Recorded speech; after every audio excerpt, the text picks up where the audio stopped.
Hey y'all, can y'all hear me?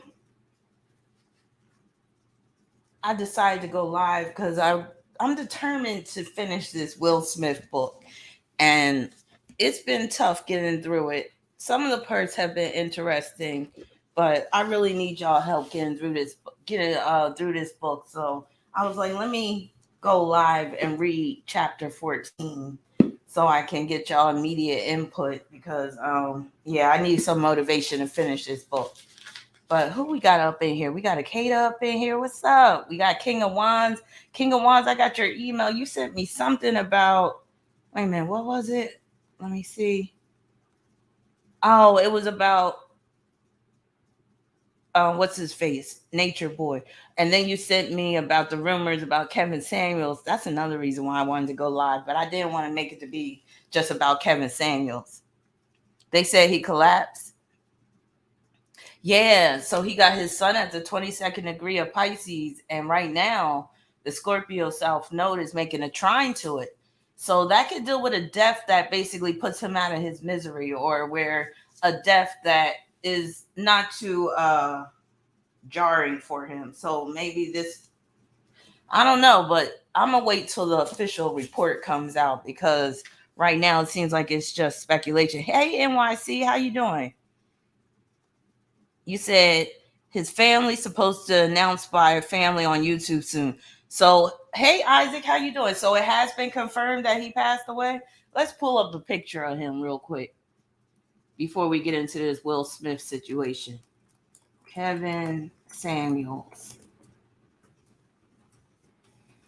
I have to admit, like he didn't look like he was in the best of health to me. So if he did pass away, I wouldn't be surprised. And I'm about to pull up this picture and show you what I'm talking about because yeah, he wasn't the picture of health, I'll just say that. He just had this ashen look that did look like he really wasn't, in the best of health. So let me just pull up this picture of him. Like he just didn't have that, you know how when you're full of life and vitality you have like a glow to you, you got that glow to your face. I don't see him having that glow. Like he always looked like he was kind of sick or something. Let's see who else we got in here. We got Diana. Hey Diana. Hey Willow. Hey Siobhan. Siobhan, once I got this news, I was like, let me go live because I did want to talk about this with y'all, but I didn't want to make it all about Kevin Samuels. So I was like, let me go live with Will Smith's book. And then started off with this discussion about Kevin Samuels. And again, his death is not official just yet. So I guess we'll get some reports pretty soon about whether he's officially dead or not. But yeah, that's unfortunate if he is. Unfortunate for a lot of his followers and stuff because I know he had a lot of followers. I wasn't a follower of him. I really didn't agree with his philosophy on some of the topics, especially like women and stuff like that. But hey, Diana said, I don't wish death on nobody, but have nothing else to say. Jupiter going wild. I'm trying to be good. I'm trying to be good, but you're a bad influence right now because I'm trying not to laugh. But you say good riddance, and I respect your honesty. Don't listen to them. Said people are either saying it's his man lover that's dead or him. Well, which one is it? That's interesting. You would think they would at least know, for sure about that. Siobhan says something must be up because he himself hasn't confirmed otherwise. Yeah, you're right. Because he is usually vocal whenever, there's some news about him. NYC said it's a bunch of posts on YouTube of his death. Yeah, I was looking it up. Willow said vitality. I do not believe someone with his philosophy can be happy. I agree. Benita said not the man lover. Honestly, and this is my Capricorn energy.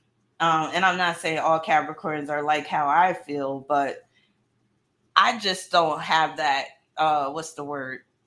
I could say my condolences to people that was following him and the people that care about him, but I don't feel any like sorrow or anything that he passed away. My philosophy is people die all the time, especially good people.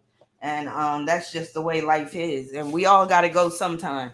So, and again, if he is dead, that transit of the South Node making a trine with his son, that can deal with where it was a peaceful death, where, he really wasn't in too much pain or whatever. Or it could deal with where he was basically relieved of his misery. He was basically put out of his misery. So now he's like laid to rest or whatever. He can actually rest. But again, I don't know if this is official yet. Javon said, I won't rejoice because the next devil will assume his position is all a cycle. Yeah, people right now, men are clamoring to get his spot at this point. Benita said, I'm a Capricorn, so yeah, I feel you. Yeah, and I think a lot of people be expressing some false compassion a lot of times because I was even reading comments of some women. They were like, yeah, I didn't like his ass, but, it's still messed up that he died. And I'm like, I'm just the type of person, like, if I don't like you, then if you happen to die, I'm not going to shed a tear. If I really don't like you or if I can't stand you, I might even be like, well, good. Because again, the way I look at things, people die all the time. Precious babies die all the time. Oh, and that's another thing we got to talk about. This whole thing about the Roe versus Wade and that information being leaked by the Supreme Court, talking about they want to overturn the Roe versus Wade. This is very indicative of the transiting Scorpio South Node, this whole abortion debate and all that. I'm like, I thought we was past this shit, but they keep bringing it back every so often about, should abortion be legal? Should it be illegal or what have you? I'll just put my belief out there. I am pro-choice. I'm not pro-abortion, but I am pro-choice because there are circumstances that take place that, could perhaps justify, taking that course of action. And I will say, we have a lot of people on this earth that might have been better off not being born. And again, I know I might come across as cold and callous in saying that, but we have so much suffering in this world. I bet you if you interview some people who have had a life of total suffering, if you ask them, they'd be like, well, shit, I would have rather not have been born at all. Sometimes when I've been at my worst, I've like been questioning, like, why was I even born? Like, I didn't ask to come here. But yeah, Diana said, me too, Rob, pro-choice, but don't think I would pick abortion. And one of the reasons why, hey Cameron, how you doing? One of the reasons why I am pro-choice is because I know that women will get it done anyway, just like they were doing before abortion was legal. They was getting the back alley abortions. Some of y'all saw that movie For Colored Girls, and remember Macy Gray was about to give that girl the abortion, and she poured some liquor in the bucket and had those dirty tools up in there. Yeah. So don't think that abortion is going to go away just because they overturn the Roe versus Wade. We might see a lot of deaths because women might be so desperate and they'll go to some back alley person and get the abortion. Next thing you know, they got some horrible infection or what have you.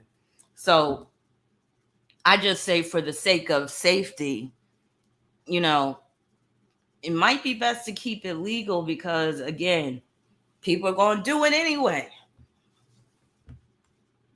Oh, most definitely. This is a manifestation of the United States Pluto return. Very good. Yeah, most definitely. Don't listen to them say, yes, it's going to happen anyway. Yeah. Benita said, in NICU, drug addicted babies. Oh man, it's so bad.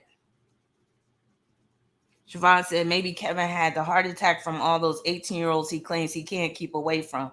Yeah, a man like him can't keep up with some young chick or young dick. I mean, whichever one he wanted at the time, I'm just saying. But again, so many people, innocent people, pass away all the time. So I can't really, drum up enough compassion for somebody like him, where I just felt like he wasn't that great of a person. So Gary Bell said, I was telling my daughter last night there will be a lot of deaths. Yeah. And that's the thing that, and maybe this is what the powers that be want. Maybe they want blood in the streets. Lazy Turbo said, I live as if everyone I know is no longer here. That's why I cherish every moment I see them. I like that philosophy, and I think about death a lot. I think about like how I would handle it if one of my children were to go before me. That's one of my biggest fears. I hope that never happens, but you never know. You never know what life is going to bring you. And even as an astrologer, we can't totally predict the future, like everything that's going to happen. And I wouldn't even want to predict the future like that, where I know when my loved ones are going to pass away and stuff. I don't think life is meant to be lived in that fashion. So we just have to do our best to prepare for that moment when it comes, and it will come, inevitably. Don't listen to him said the rich people will be able to afford a private secret abortion by top doctors, but the low income people will get back alley abortions. Shaking my head. Yeah, that's why we got to be careful with overturning this decision. But again, yeah, like that, I feel like it was leaked on purpose. And once I saw the news story, I was like, I think this is the purpose of this is for distraction. They're trying to distract us from something that's going on. And also, what about that situation with Dave Chappelle where that guy rushed him on stage? What was that? And then Chris Rock just happened to be there that night. I don't know. Something don't add up right to me. So I feel like both incidents could have been like a form of distraction to distract us from what is really going on. Because again, basically they're saying that they're thinking about overturning it. They haven't officially overturned it. And then this information just gets leaked out. Come on now. Now everybody's talking about it. Yeah. Benita said it was. Look at the energy it generated. Yeah, people about to start protesting in the streets and things like that. Yeah, I'm real skeptical of that. Meet Murph said they're still trying to distract us from the perverted Ghislaine Maxwell. Yeah, and you notice how they really didn't have much coverage of that trial, but this Johnny Depp and Amber Heard trial is just like it's being broadcasted all day long. And speaking of Amber Heard, did y'all see her give her testimony? She is a straight liar to me. Like you could tell she's acting, making that, talking like she's crying, but no tears are coming down her face, acting like she's so traumatized, telling that story. Yeah, it's ridiculous. If you haven't seen it, check it out. Because I was like, that's Mercury square Neptune all day. And she got Mercury square Neptune in her chart. She also got Mars conjunct Neptune. So she can really play the role of the victim. She really can. Yeah, she's a straight up narcissist. Toya said it's a woman's choice. I agree. Because a lot of men that, are anti-abortion, or you could say anti-choice, I think they would think differently if they were the ones who could get pregnant and had to carry that baby. But I don't know if it gets overturned. Maybe that will, have more people practicing safe sex and thinking twice about having sex with certain people. Jupiter Gone Wild said, I saw a documentary about overseas sex trafficking. It blew my mind. Yeah, Amber Heard is a terrible actress. I mean, I'm gonna play a part of it for those that haven't seen it. I hope I don't get dinged for the copyright, but I'm gonna play the one that I was watching. I'll speed it up a little bit. But if YouTube demonetizes me, I don't care. They always trying to demonetize me. All right, so let me, because this is some fake ass shit right here. She's pathetic. All right, bye, Kevin. Maybe forever. All right.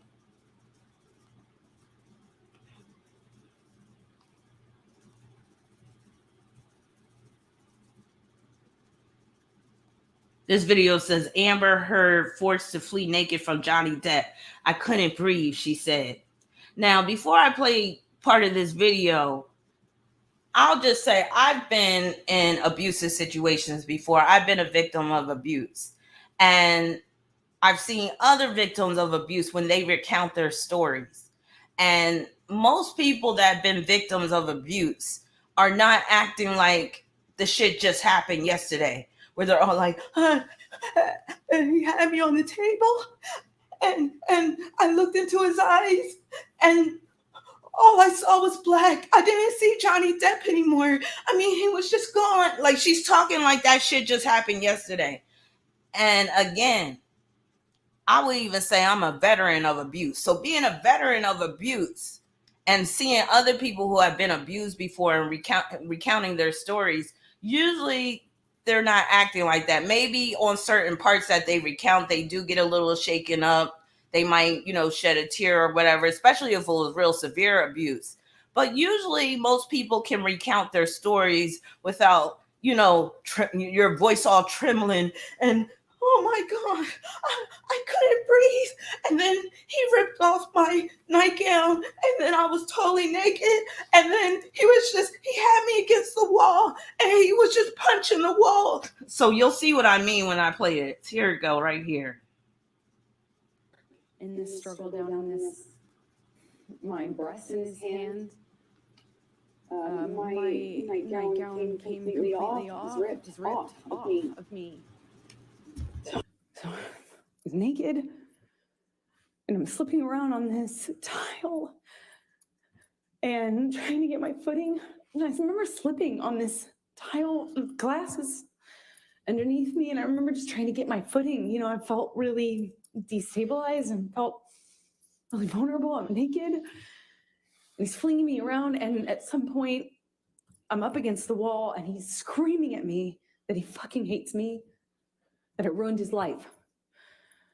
Remember, I ruined his life over and over.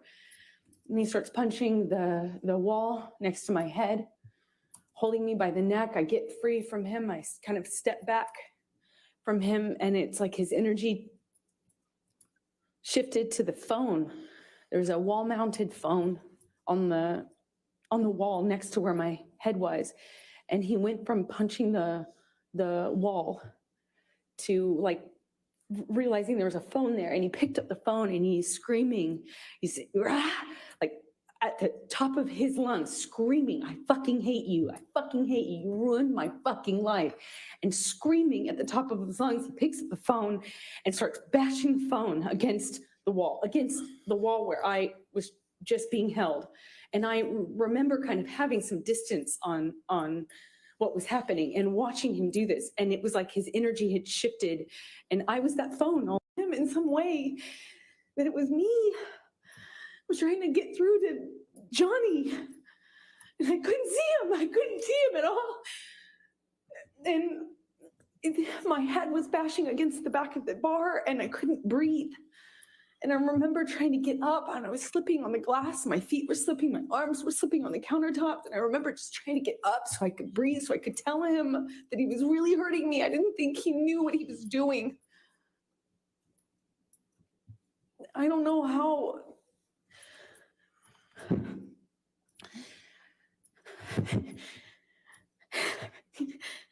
Sorry.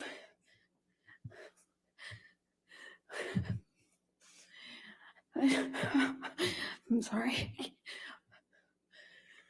I couldn't breathe.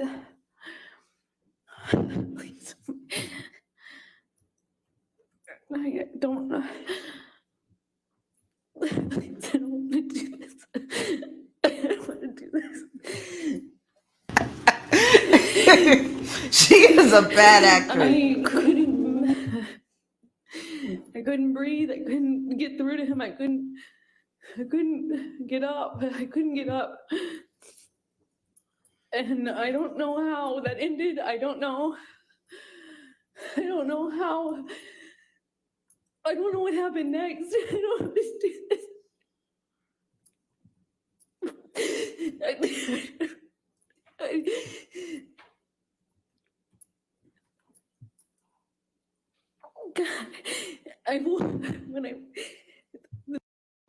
I don't see a single tear rolling down her face. Come on. So yeah, like, that's bad acting. And this just shows her level of immaturity, because she thinks that she's pulling the wool over these people's eyes. And especially a judge and attorneys, they're not falling for this shit. Come on now. Now, some people might fall for this shit, but I'm not. Case in point, if you ever seen that show I Survive, I love that show. So I Survive is this show where these people recount these horrific stories of when they've been in like near death situations. And when you see these people recount these stories, and some of these people have been like experienced some severe trauma, they're not like acting like how Amber Heard acts. Now, they might get to a point in the story where they do like kind of break down a little bit, but you'll actually see tears coming out of their eyes. This shit right here, this is a case of bad acting. She needs to go back to acting school. And I think it's interesting that they're not panning over to Johnny Depp and showing him and his reaction. I guess, I don't know, but yeah. She should have fainted. Yeah, maybe that would have been more convincing. But yeah, she's a mess. So I just wanted to point that out there. And again, she got Mercury square Neptune.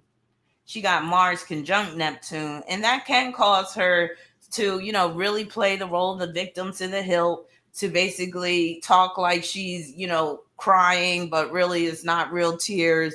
Yeah, she's a charlatan. She's a fake, phony, all that. Oro said her whole team is terrible. Hey, Oro.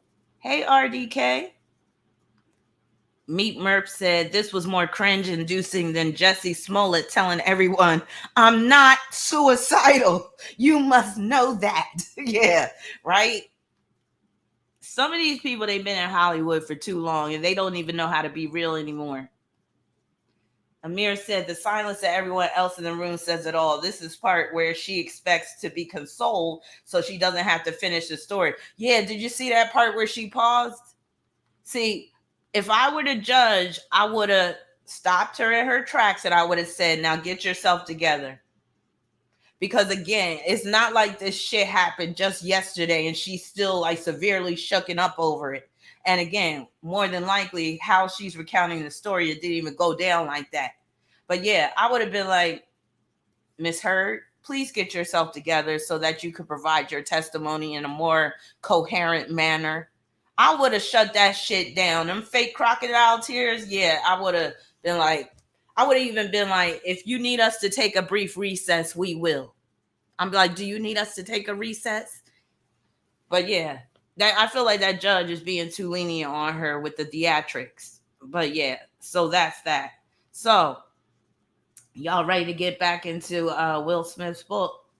So I decided to do this live, and I did it on the spur of the moment, mainly because I wanted to talk about this Kevin Samuels situation, but I didn't want to make it about him because I don't want to seem like an opportunist and jump on this story before we even know the man is dead. But I've been wanting to get through this book anyway, and I need y'all help getting through it because this is a hard read from here on out. Because we know at this point that Will Smith is not really giving up all of the tapes when it comes to what's been going on in his life and all that type of stuff. Now, I've already read some of chapter 4. I actually think I read all of chapter 14 by myself, but there's some parts in this book that's really boring. So I might even skip over some parts, but I'll ask y'all if y'all want me to skip over it because at this point in the book, he's doing so much ego stroking of himself. It's disgusting. Like it will really turn your stomach if you're not into narcissistic type people. So let me pull up his chart, and y'all should be very familiar with his chart by now because we're on chapter 14, and we have about 7 more chapters to go. And again, this is a tough read at times because again, I really don't like reading about people that are like feeling themselves like that and stroking their ego, but maybe with y'all we can like really turn it into something humorous. So let me share my screen and pull up his chart. Hey, Sal, how you doing? So you want me to skip over the boring part, so I'll let you know. All right, so here we go. So chapter 14. Chapter 14 is entitled Boom. All right, so he starts off talking about him and Jada. So me and Jada were knocked out. The previous 2 weeks had been the biggest grind of my professional career. 16-hour days, no weekends off for 15 straight days. I was exhausted. It was 3 a.m. when the phone rang. Those middle of the night calls always suck. Somebody's either in jail, the hospital, or worse. Yo, I said in a groggy, raspy, hopeful whisper. Man, you see them numbers? The voice bellowed as if it were noon on a football field. Huh? Hey, Dad, what? I said, did you see those goddamn numbers? Daddy-O reiterated. Independence Day had just opened. It was 6 a.m. in Philly, and the film had broken every conceivable box office record. It was world news. Dad, it's only 3 a.m. out here. I said, did you see those goddamn numbers? He seemed pretty hell-bent on getting his question answered. Nah, Dad, I haven't seen them yet. JL will. Remember, I told you there's no such thing as luck, that you are the creator of your own destiny. Remember, I told you that? Yeah, Dad, I remember. But can we remember I told you that there was no such thing as luck? Only what you make? Remember, I told you that? Of course, Dad. You would say that all the time, but remember I told you that there's no such thing as luck. Luck is when preparation meets opportunity. Remember I told you that? Yes, Dad, absolutely. Well, that's a bunch of bullshit. You the luckiest motherfucker I ever met in my life. This was one of the greatest laughs Daddy-O and I ever shared. Waves of raucous laughter settling back to giggles and then, with no words and no warning, erupting again into hysteria. Years of discord not justified but somehow cleansed with every purifying wave. We probably laughed without speaking for 10 minutes. Though we never talked about it, Independence Day represented a significant victory for him, a validation. It put an exclamation point on some story he had been telling himself about himself. Something was finished in his mind. So the father calling him and screaming about this Independence Day movie. That's his Saturn in the 12th house. 12th house deals with films.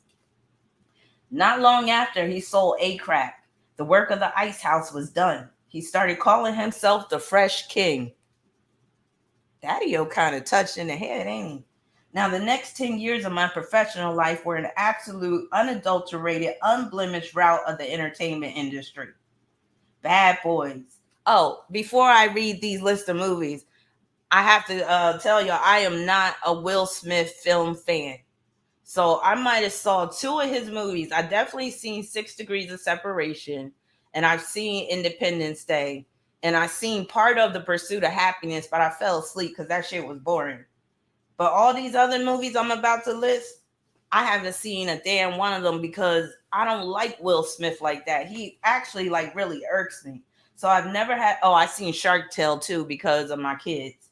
But yeah, I've never had this strong liking for Will Smith like that, especially in terms of movies. I liked him better when he was a rapper.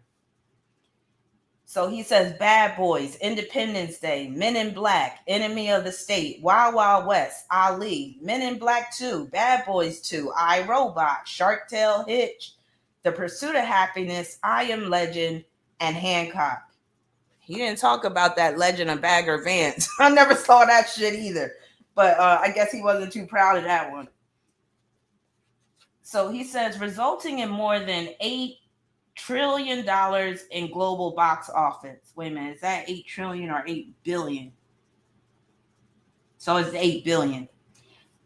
Resulting in more than 8 billion in global box office. And not to be a stickler, but that number is from almost 30 years ago. Here's where he's really stroking his ego. When tickets were less than half the price they are today, adjusting for inflation, you know what? That's neither here nor there. 2 Academy Award nominations, Ali and The Pursuit of Happiness. Over 30 million records sold, Men in Black, Getting Jiggy With It, Just the Two of Us, Miami, and Wild Wild West, leading the charge. Not to mention the theme song from The Fresh Prince of Bel-Air, which technically counts as a record, in which case it's the biggest rap song in history. But that's neither here nor there either. I'm getting ahead of myself. Independence Day had just come out. The Fresh Prince of Bel-Air was in season 6. JL had gotten us a seat at the big table. We were now represented by Kevin Stovitz, and Richard Lovett at the most powerful agency in Hollywood, CAA.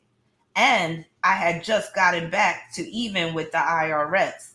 Now I was just broke. From this point on, I could start making some money. Bad Boys had hit movie theaters in 1995 and had been a solid success. Nothing earth shattering, but a whole lot of earth shaking was going on. I had grown up as a lanky, goofy kid with the big ears, but I snuck into a movie theater on opening weekend of Bad Boys, and the scene came where I run across the bridge with my shirt open. I heard a 40 something black woman purr out loud. Mmm, look at Will. I wanted to scream, I'm right here, miss. It was the first time I had ever experienced a woman having a sexual reaction to my manness. What? I gotta read that part again. He said it was the first time I had ever experienced a woman having a sexual reaction to my manness.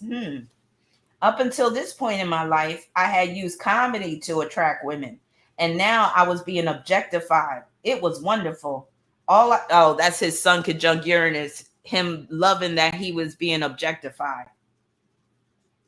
So he said, it was wonderful. All I could think of was, okay, Michael Bay, you were right. I was wrong. Thank you. From that point forward, directors had to argue with me to keep my shirt on. We were preparing to go into our sixth season of The Fresh Prince of Bel-Air, and I had just signed on to shoot Independence Day over the summer of 1995. The sixth season was our final contracted season. The question arose, would I do a seventh? I find quite interesting that he doesn't talk about Janet Hubert and the conflict he was involved with, with her at all in this book, which lets me know that Will is not genuine at all. Because that was a major point in his life, major turning point when Janet Hubert was asked to leave. And what's her face? What's her name? Daphne Reed or something?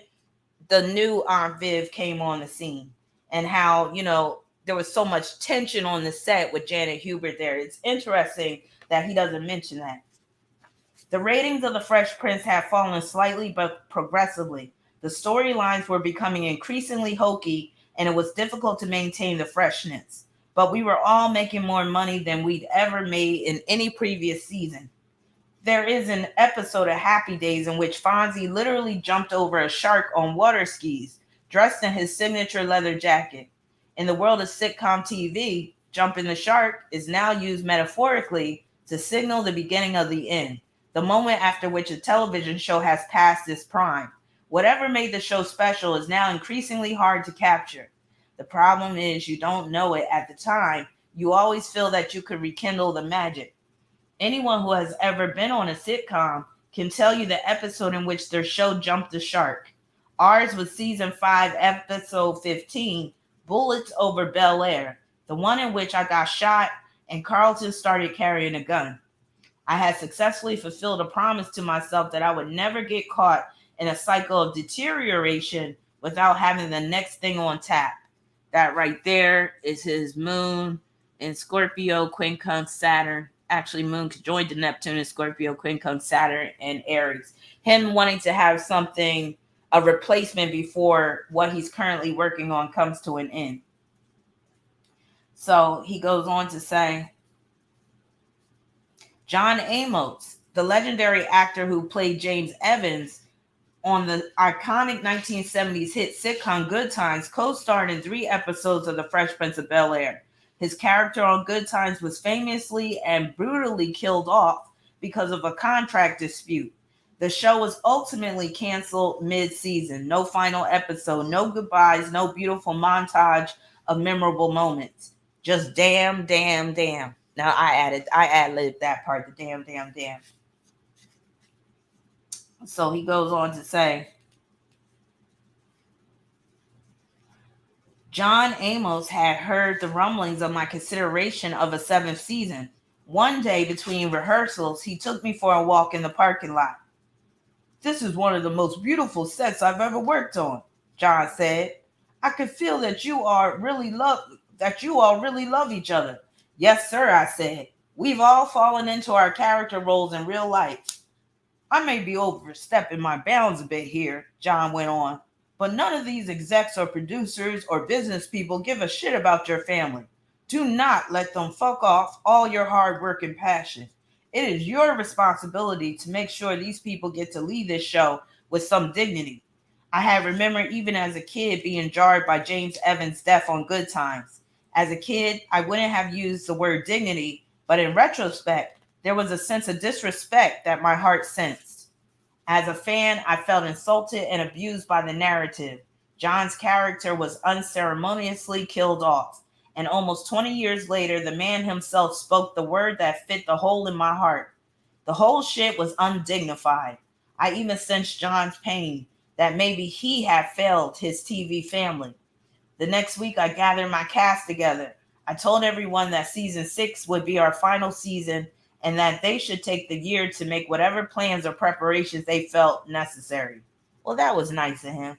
I promised them that we would go out with style and grace. The final episode of The Fresh Prince of Bel-Air aired on May 20th, 1996, a 1-hour finale. The week of shooting had been most emotional week of my entire life. We laughed, we cried, we reminisced, we loved on each other, and we said goodbye. I sent my television family off with dignity. Meanwhile, in my real life family, I had to pay my own child support, not to my ex, for my child. That would be normal and right. I had to pay my child support to my own mother for myself. That's that Scorpio moon.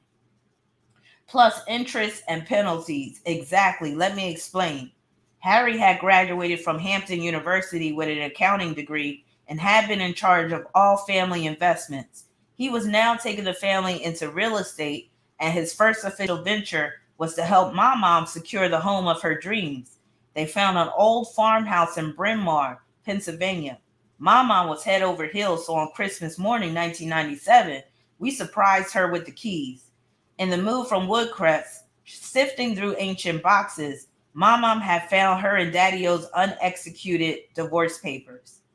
Almost 20 years earlier, they had gone through the whole divorce process, but for whatever reason, they never got around to signing the final documents.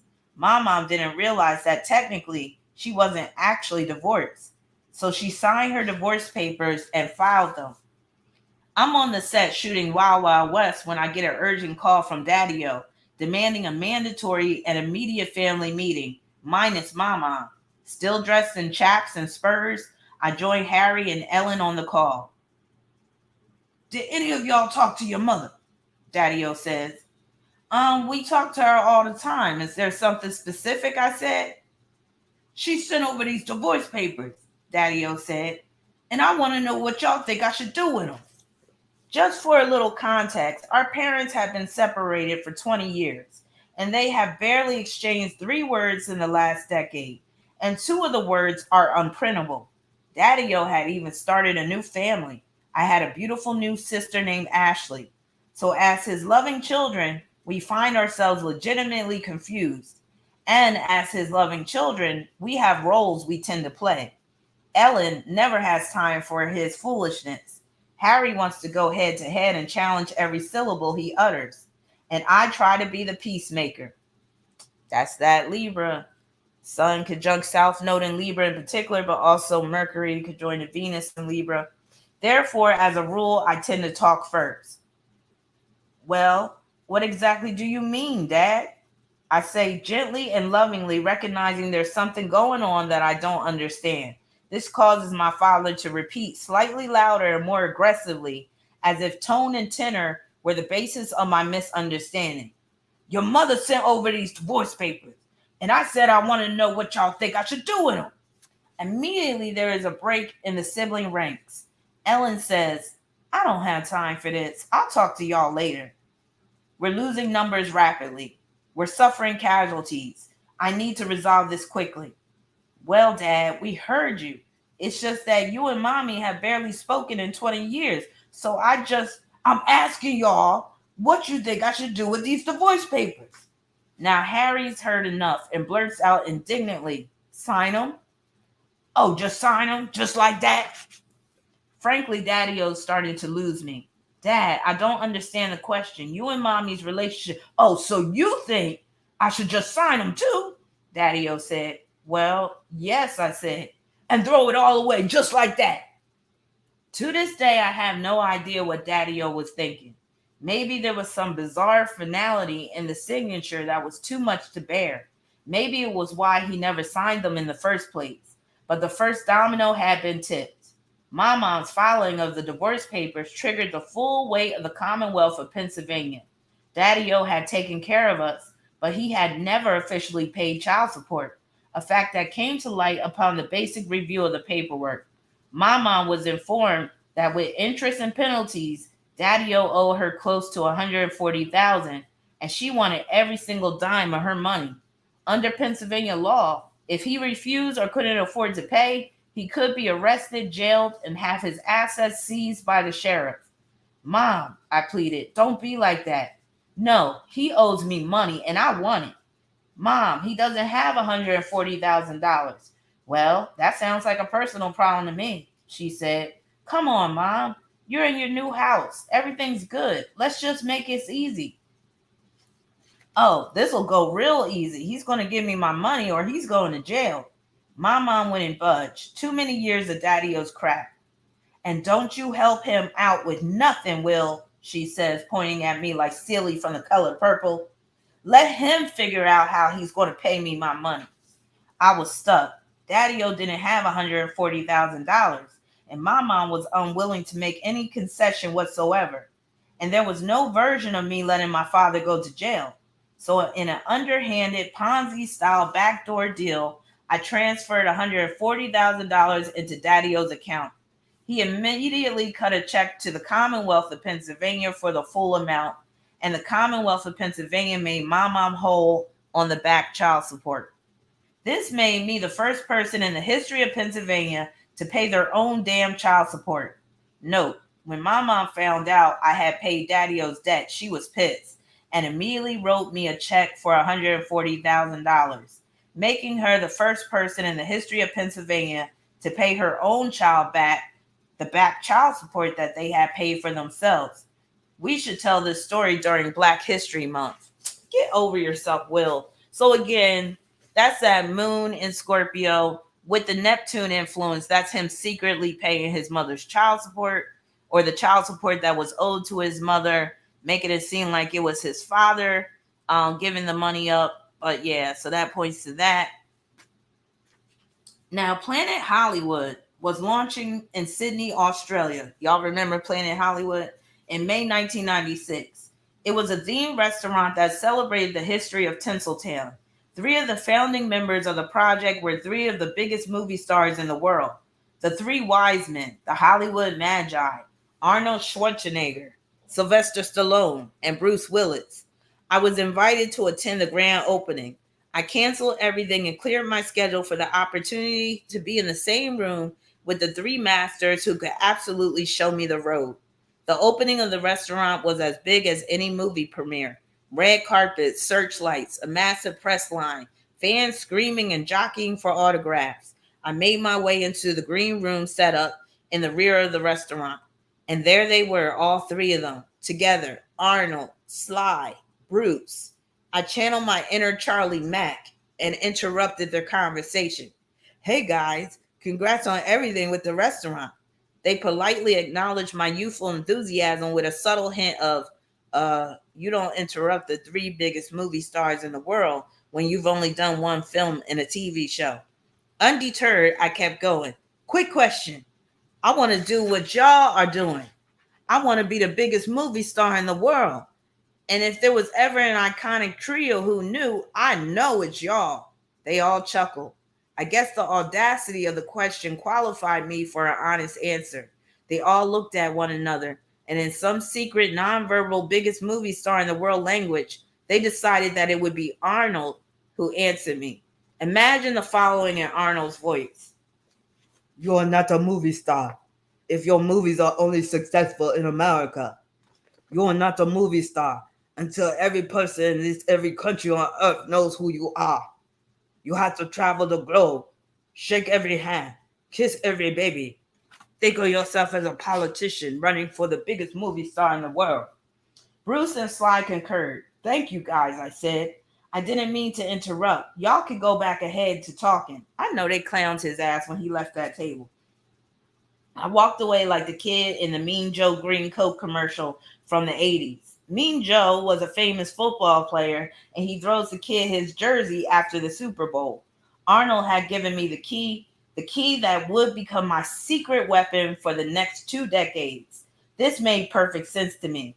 The movie companies were putting up north of $150 million to plaster the movie posters in every country in the world. I would get to piggyback on their massive financial investment.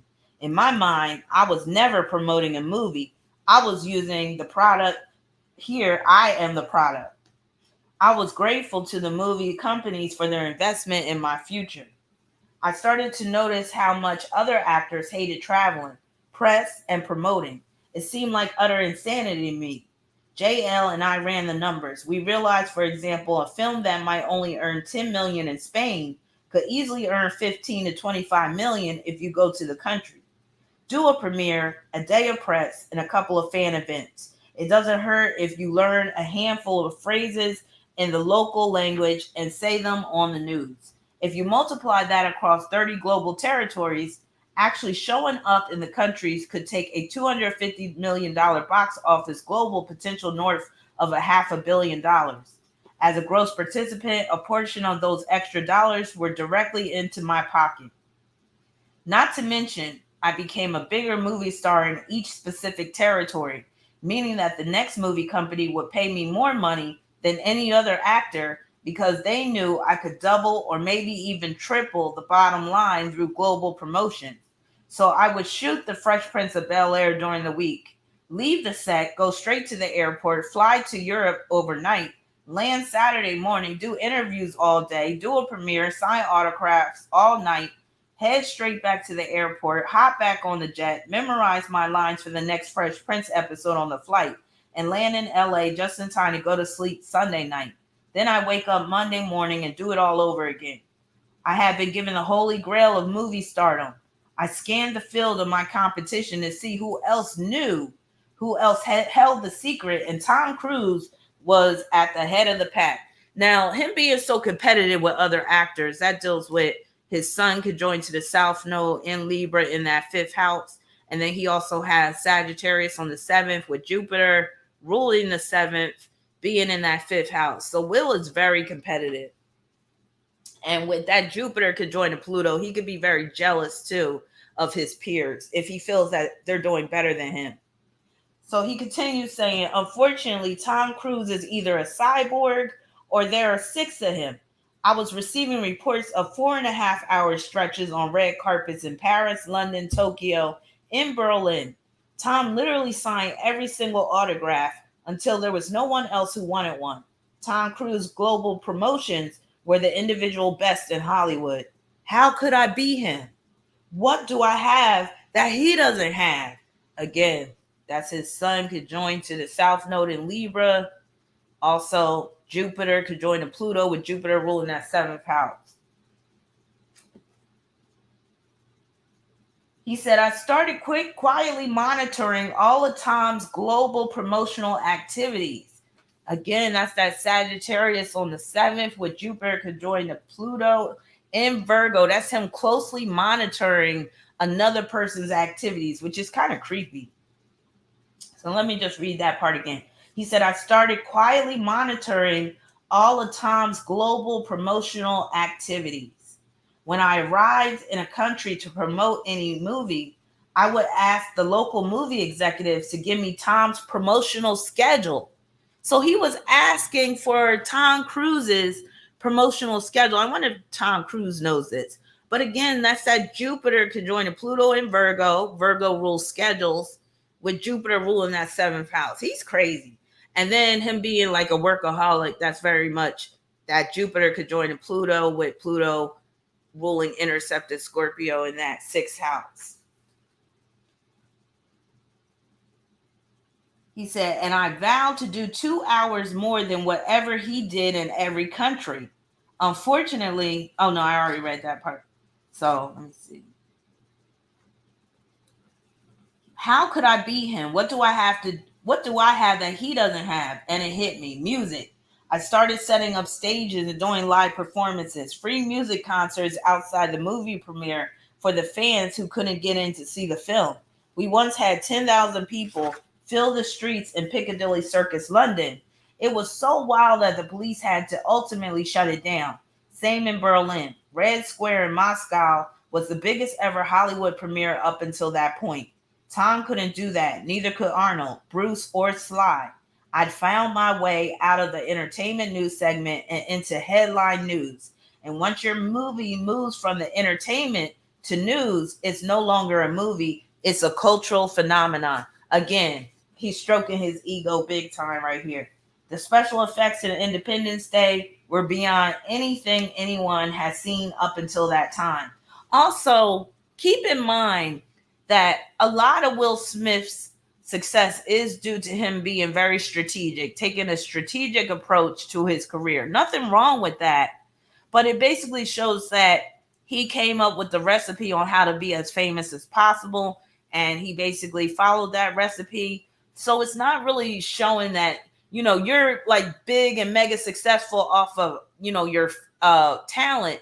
It's more so you having this carefully crafted image and you being very strategic with your movements. Independence Day earned 306. Oh, wait a minute. I skipped forward. So let me just repeat this. The special effects in Independence Day were beyond anything anyone had seen up until that time. The promotions for the film simply showed an alien ship hovering over the White House and blowing it up in a single laser strike. People lost their damn minds. Now, granted, Independence Day was a big movie, and a lot of people know that I'm a big movie buff, especially my patrons. So I'm like, I remember seeing Independence Day, but I can't tell you a single scene in that movie except from Vivica Fox wasn't she a stripper in that movie? That's like the only scene I remember. So that movie was not that damn great. Independence Day earned $306 million in the United States. The movie and Will's acting was not memorable. The movie company was happy and had broken even. But then the global promotions kicked in. $72 million in Germany, $58 million in the UK. Like, we freaking care. But again, this is him stroking his ego. $58 million in the UK, $40 million in France, $23 million in Italy, and $93 million in Japan alone. Within a month, it was the second highest grossing film in all time, topping out at $817 million. Remember, he loves numbers because he's a Gemini rising. An unheard of number at the time, and all on a $75 million budget. We have found the formula. I said Jupiter conjoined Pluto. Independence Day has special effects, creatures, and a love story. And when we added our global promotional sledgehammer, 2 words: scorched earth. I had gone from being poor to rich to broke with no acting experience to starring in the highest grossing film in the world. And I was only 27 years old. I felt invincible, but I had felt that before. I knew what it was like to have the wind at my back, but this time my foot was on the gas, and I wasn't letting up until the wheels fell off. Full beast mode. So him talking about him being in full beast mode, that's him embracing that Aries North Node, because Aries is about being in beast mode. Then he goes on to say, he segues over into his personal life, thank goodness. It is very difficult to tell this next story without either cloaking its graphic nature in euphemism and innuendo and thereby diluting its potency, or being so explicit as to offend the delicate reader and fuck up my book sales. But this is such a pivotal and astonishing experience in my life and my relationship with Jada that I feel impelled to roll my literary dice. We were in Cabo San Lucas, Mexico. It was one of our favorite hideaways. We had rented a beautiful hacienda in the hills. Jada and I had spent a raucous evening in the company of our dear friend, Jose Cuervo. That's a euphemism, he puts in parentheses. Jada was on top of me as the sweet crescendo simultaneously crept upon us. That's innuendo again, he put in parentheses. I'm crescendoing, she said. I'm crescendoing. I'm crescendoing too, I said. And as the magic, I'm sorry, hold on. And as the majestic movement reached its culmination, a shockwave shudders through Jada's body, and then panic. A look of abject terror washed over her face. Now, before I read on, that whole I'm crescendo, and of course, it's innuendo for them basically saying I'm coming. But as much sex as I've had, I don't think I've yelled that out once during the sex act. I'm coming. I thought that was just the stuff in the movies. Y'all let me know if y'all have I'm coming, and then the guy go, I'm coming too. Like, I'm just saying. And then that whole where you come at the same time, I don't know, that's a bit unrealistic. But anyway, let's basically take what he says as face value. So let me just repeat what I read. He said, and as the majestic movement reaches culmination, a shock wave shudders through Jada's body, and then panic. A look of abject terror washed over her face. I'm pregnant, she said. What? At first, I thought she was joking, so I began to snicker. Oh no, oh no, oh no, this can't happen. This can't happen, she said, rocking back and forth with two fistfuls of her own hair. Now I'm cracking up. It's not funny, Will. It felt like a lock on a vault. One of those big wheels that spins and bolts into place. I felt it. I'm telling you, I'm pregnant. Babe, I'm no fertility expert, I said, choking back laughter, but I'm pretty sure they're not even finished swimming yet. I think scientifically, you can't be pregnant. I know my body, Will, she snapped. I'm pregnant. Then she rolled over and burst into tears. I couldn't figure out what the hell was happening, but she was serious and genuinely scared. I wanted to be helpful, so I rubbed her back and said, Babe, just stand up and jump up and down. Will, stop it. What are we going to do? I felt like this was now going too far and she needed tough love. Jada, stop tripping, I said sternly. I understand that you're experiencing something right now, but you're not pregnant. It doesn't happen that fast. It's impossible. Now, before I read on, I want to take a little survey. So, before I ask y'all this question, I will put it out there that Jada Pinkett is very intuitive. She got that Mars and Aquarius conjoined to her Aquarius North Node. I think they're both at the 12th degree. She's extremely intuitive. So she may have really felt that she was pregnant. Like, she could probably tell that she was about to get pregnant. But we do know that it takes sperm a minute before it can reach the egg that quickly. But yeah, I was about to say the same thing, Adora. I think she was already pregnant and she just didn't tell Will. So it was like she already knew she was pregnant and then she chose that moment to be dramatic or whatever like that. But yeah, but some women do know, like, as soon as they get pregnant, that they're pregnant. And some men will do the same thing. So Connect said, you knew? Siobhan said, I always know when I'm pregnant. So yeah, I believe that she knew, but she could have already been pregnant, but maybe didn't even take the test and just knew. Or like I said, she could be that intuitive where she just knew that this time she did get pregnant. So I'm not discounting that. But what was I going to say? Oh, and I was going to say some men can do that too, especially them Cancer and Taurus men. You got to be careful about them because you got men out there that will tell a woman that he going to get her pregnant on a particular night and he gets her pregnant. Like, you got men out there that can control their sperm like that. So just be careful because you got some men like that that will be like that. All right. So where did I leave off at? Hold on. Okay. So press 1 if you think that she intuitively felt that she was pregnant. Press 2 if you felt that she already knew she was pregnant and she just decided to break the news right then and there. So 1, if you feel that she intuitively could tell that she was pregnant right then and there. Press 2 if you think that she was already pregnant. Diana said, yes, Rob, my dad is a Cancer and knew my mom was pregnant before she did. Yeah, them Cancers, they love getting a woman pregnant. Them Taurus too.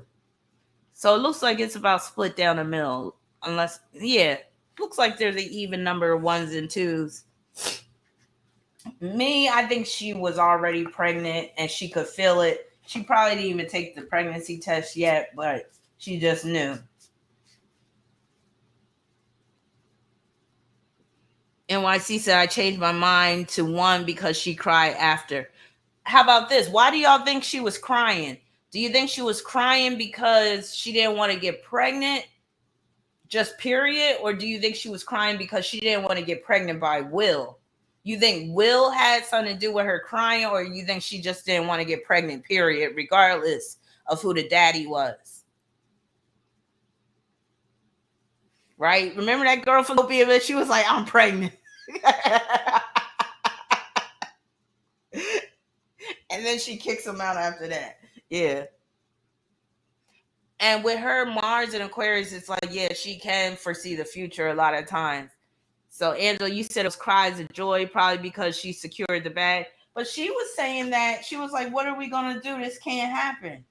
She was making it seem like it was the worst thing in the world. Now, she does have Sun conjoined to Pluto, which can make her a control freak, where she doesn't want to have a child unexpectedly. But if it was like that, Jada, why weren't you on birth control if you didn't want to get pregnant? So Doris said she did not want to get pregnant by Will. Kawhi said she did not want to be with Will. Crystal said she probably was worried if he wanted another kid. Diana said she didn't want his child. Siobhan said it was Will. We all should in fact cry as well as after reading this, right?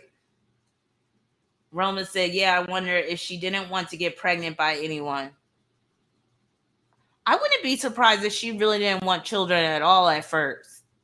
So, Angela, you're saying it might have been reverse psychology on her part? Yeah, I was just thinking that too, Delisha. Like, because she's very non-traditional. She didn't even want to get married. And so it would make sense that she really wasn't keen on having a child. But again, if she felt that way, why not get on birth control? Especially the way they was bumping bodies, the way they claim, with the Jose Cuervo and all that stuff. Jada was hustling for the family, right? All right, so let me read on because now we're going to get into the birth of Jaden. Jaden Christopher Sire Smith was born on July 8th, 1998, pretty much 9 months to this day. In our family, we affectionately refer to conception as the miracle. But the road to his birth was a rocky one. Jada didn't believe in conventional marriage and despised the traditional ceremony. She also had questions about the viability of monogamy as a framework for successful long-term relationships. So Will knew from the very beginning that she wasn't really down with the whole monogamous, long-term commitment, marriage, all that. And remember what I told y'all, I feel like the last time I read chapter 13, I told you I feel like she did it mainly for her mother and her family to take care of them, make sure they were going to be straight for the rest of their lives. So Jada had dreamed about a simple alternative ceremony. She saw herself on a mountaintop in a white dress, and just she and I. No preacher, no family, no witnesses, just us and God. She has studied the evolution of marriage law from slavery through Reconstruction. That's her Saturn and Gemini in the 7th house. I should pull up her chart. Let me pull up her chart because she got that Saturn and Gemini in the 7th house, and that points to her studying the tradition and evolution of marriage law. So let me pull Jada up real quick while he's talking about her.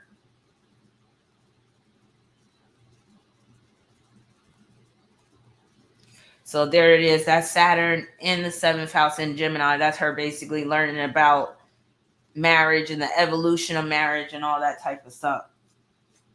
And for some people that have Saturn in the 7th house, they may not want to get married. Like I have Saturn in the 7th and I used to want to get married, but I'm at a point now where I don't want to get married. So she saw herself on a mountaintop in a white dress, just she and I. No preacher, no family, no witnesses, just us and God.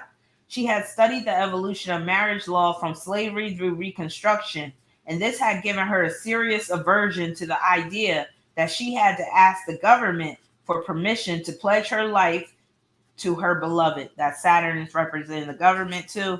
Jada wanted to look into my eyes, devote her undying love before God, and then get on with the difficult business of building a life together. Jada had no illusion that love and family would be an easy endeavor. This was another reason she hated traditional wedding ceremonies. She thought that the fluffiness and the pageantry of a classic wedding ceremony was flawed symbolism and gave a false sense of the true gravity of the undertaking. She would say, a real wedding ceremony should be a marathon. That's her sun conjunct Pluto. We should have to run an actual marathon together. And if we're both still there at the finish line, then we've earned the right to get married. You got to know that the person is a survivor. While I understood her point, I would always think to myself, that's some real or unromantic shit right there. Would we have them shiny tinfoil blankets awkwardly slung over our shoulders to prevent hyperthermia and crap running down the back of our legs? I did not say this out loud. I got an emergency call from Jada's mother. Here's the part I was telling y'all about. Gammy. She was near tears. Will you and Jada have to get married? Gammy pleaded. I hear all this newfangled foolishness y'all are talking about, but you have to have a wedding, like regular people, like normal people, with an aisle, a pastor, and some cake. So basically, Jada's mother was pulling the strings. Gam, I'm with you, I said. I already gave her a ring. And you think I want to tell Gigi I'm having a baby and I'm not getting married? Will, this is my only child, Gammy said. Please, please, please, convince her to have a wedding. I want to see y'all get married. The family wants to be there to support you. Meanwhile, by now, Will Smith is a mega movie star. Jada's mother knows exactly what the hell she was doing. Jada's mother wanted those coins, and she was gonna have Jada marry Will no matter what.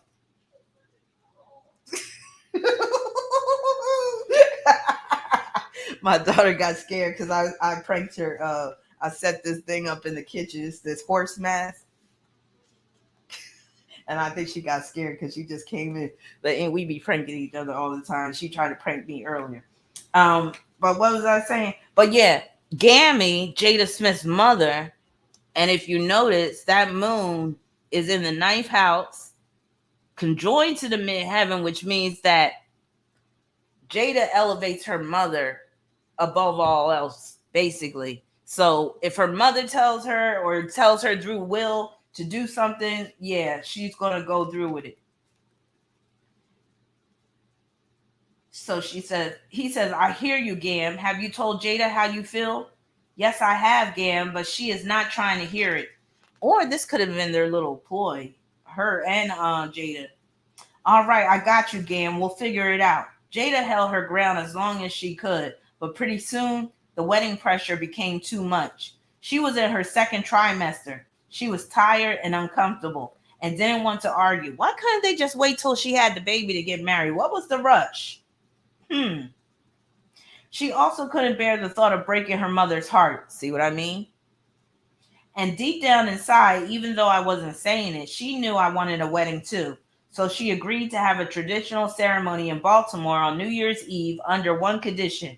Gammy had to handle everything. Jada agreed to show up, walk down the aisle, eat some cake, yell Happy New Year, and be out. Gam was ecstatic. To this day, Jada refers to our ceremony as Gammy's wedding. See what I mean? And Jada Pinkett's mom, she just has that look. She got that look of an opportunist. It was beautiful. It took place in a historic castle just outside the city. It was a very small ceremony, not as small as Jada would have preferred. About 100 friends and family. There was a pastor, and it was a government sanction. And while the event itself was joyful and heartwarming, this would be the first of many compromises Jada would have to make over the years that painfully negated her own values. You see what I'm saying? This whole marriage thing, all that, it wasn't for Jada. It was for Will and Jada's mother. Really, this wasn't what Jada wanted. So Jada has went throughout this marriage having to make these compromises in terms of what she's wanted. So let me just repeat that last sentence. And while the event itself was joyful and heartwarming, this would be the first of many compromises Jada would make over the years that painfully negated her own values. She had boarded the will train and there was no way off. Wow. Jupiter going wild. You said, see, I'm trying not to read y'all comments because y'all gonna have me cracking up. Wait a minute. You said Jada with the daughters. Wait a minute. No, you said something about the ghetto wedding. Yeah, Jupiter. This was a ghetto wedding. I didn't like Jada's wedding dress and that little head thing she had on. She had on one of them doilies on her head or something. Siobhan said Jada with his daughters of the South mentality ass wedding. Not all forms of fame are created equal. Music famous is fast, current, and immediate. It's quick burning and hard to sustain. But when you touch someone's heart with music, it's forever. Once one of your songs fuses with an experience in somebody's life, there's damn near nothing that could break that bond. That's how I feel about some of Wu-Tang music. And when you make party music, your fame becomes synonymous with fun. You become the center of the party. That's probably why popular musicians are often associated with sex, drugs, and alcohol. If you're having sex, drugs, and alcohol, you probably want some music to go along with it. Television famous is a little different. When you're on TV, people are used to you being in their living rooms or their bedrooms or their kitchen. They are used to watching you in their underwear. They think of you as a friend. I don't think of television people as my friend. I'm sorry. When you're music famous, people will scream and cheer, but they're used to being kept at a distance. If Beyonce or Kanye doesn't sign your autograph, you are like, well, of course not. They're Beyonce and Kanye. But when you're TV famous, people expect you to honor that friendship. TV fans are much more insulted by being denied access. But movie famous is a whole different beast. There is something about the 40-foot silver screen that exalts those projected upon it. Movie famous borders on worship, and not always in a good way. Crowds literally part when you're movie famous. Other times they can flood and nearly drown you. There's a reverence when you're a movie star. When I was music famous, fans called me Fresh Prince. When I was TV famous, people yelled out, "Hey, Will." But the Monday morning after Independence Day opened to record breaking box office receipts was the first time anyone ever referred to me as Mr. Smith. Movie stardom also had effects on my relationships. When I was music famous, my family and friends saw it as cool and fun. When I was TV famous, there was a subtle distance growing between us. But Friday nights at the Fresh Prince felt so family oriented that we would reconnect and feel as bonded as we always had. But when I became movie famous, something fundamental changed. Some friends and family I had known my whole life shifted into one of two camps, either so respectful and deferential that it felt like they were strangers. I couldn't find my loved one within their new behavior, or in the second camp, they became disrespectful to try to show me that I'm not no damn movie star around here. I've got another one, JL said.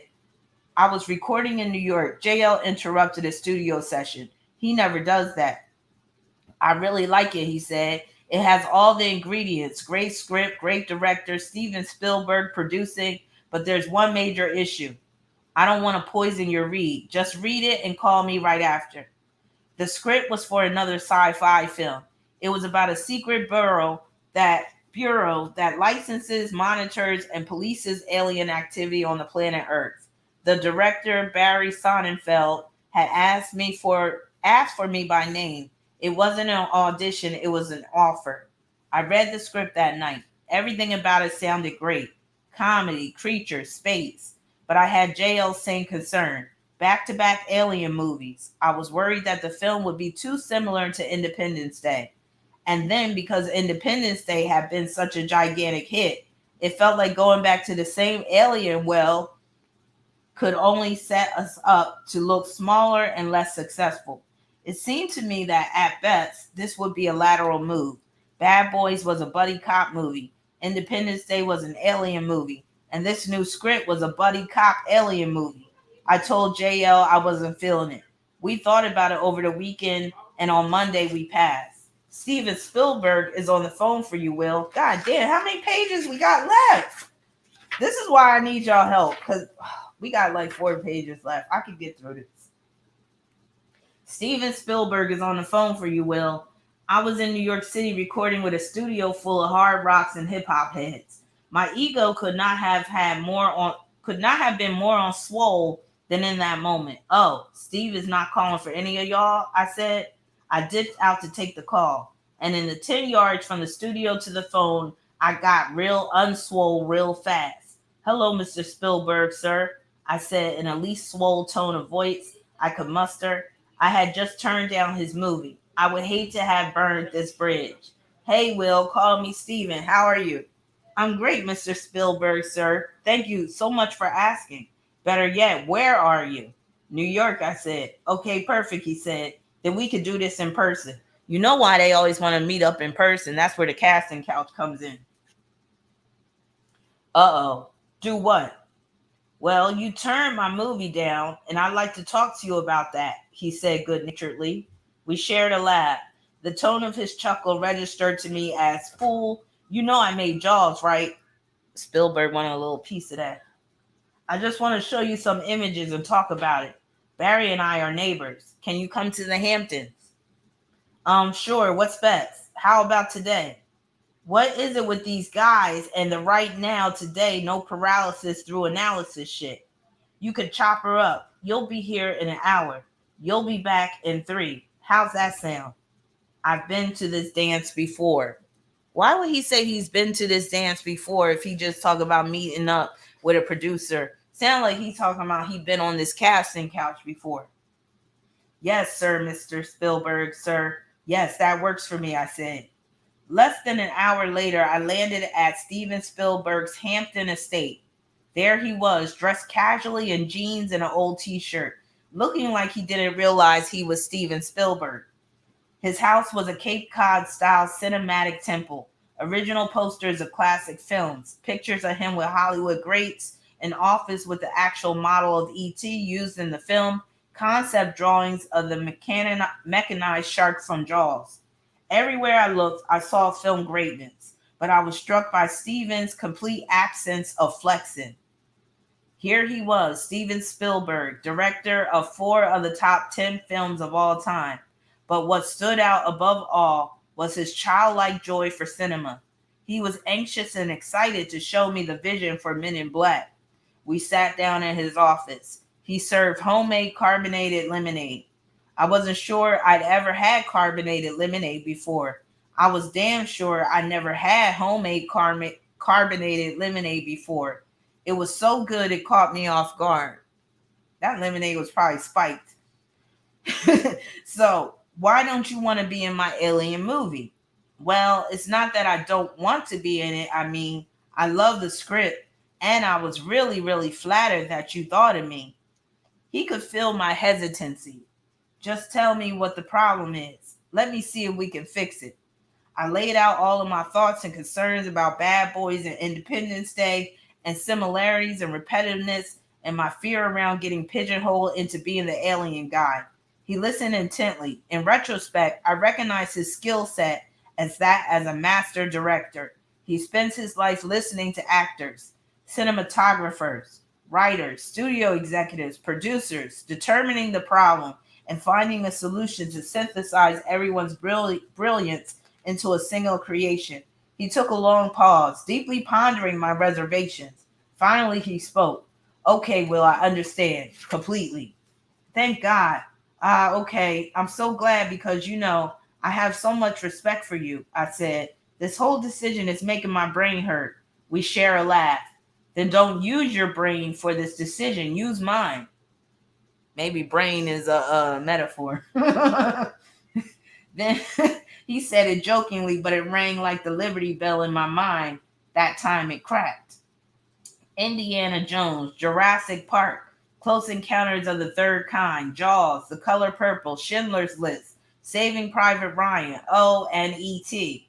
It dawned on me that if one of us had to make the decision of whether or not I made this film, who should it be? We spent the rest of the afternoon together. I met the director, Barry Sonnenfeld. We drove around the Hamptons. We went to their kids' school. I went full fanboy on Spielberg.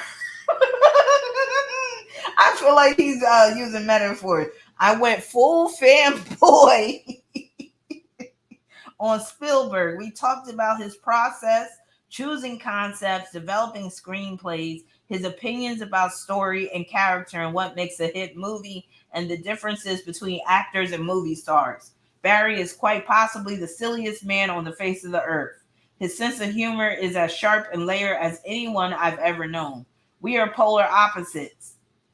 Now, Spielberg is a Sagittarius, with Will being a Gemini rising, so that makes sense when he says we are polar opposites. But no, he's talking about Barry, actually. So, my bad. He said, yet our comedic harmony, that's that Sag on the 7th, perfectly calibrated instantly. So he got Sag on the 7th, that's the comedic harmony. And then he talking about perfectly calibrated instantly. That's Jupiter ruling the 7th, being conjoined to Pluto and Virgo, because Virgo deals with calibration. We cracked each other up. I loved how he saw me. They gave me a list of movies to watch and things to read and turned me on to what would become the central conceptual framework for how I chose. Oh, let me switch back to Will's chart, because he don't spend much time on Jada, apparently. He's back to stroking his ego. All right. They gave me a list of movies to watch and things to read and turned me on to what would become the central conceptual framework for how I chose and made movies for the rest of my career. Joseph Campbell's theory of the monomyth, the hero's journey as laid out in The Hero with a Thousand Faces. All right, I think I got 3 pages left. Lord have mercy. Published in 1949, The Hero with a Thousand Faces became my second literary love affair. It would not be an overstatement to say that I bet my entire movie career on this book. Joseph Campbell's work reveals a hidden story structure embedded in global mythology, folk tales, and classic storytelling. This pattern, this narrative template, has appeared across all cultures and across all time.